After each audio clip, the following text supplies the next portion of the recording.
விரல் மோதிரம் எத்தனை பிரகாசமது தாடகம் தண்டை கொழுசும் பச்சை வைடூரியம் இச்சையாய் இளைந்திட்ட பாதச்சிலம்பின் ஒளியும் முத்தமோ குத்தியும் ரத்தின பதக்கமும் மோகன மாலை அழகும்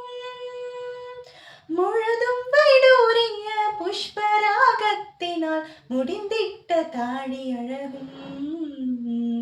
சுத்தமாயிருக்கின்ற காதினில் கம்மலும் செங்கயிறு பொன் கங்கணம்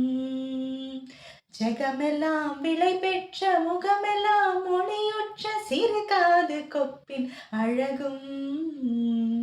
அத்திவரதன் தங்கை சக்தி சிவரூபத்தை அடியனால் சொல்ல திடமோ அழகான காஞ்சியில் புகழாக வாழ்ந்திடும் அம்மை காமாட்சி உமையே அம்மை காமாட்சி உமையே அம்மை காமாட்சி உமையே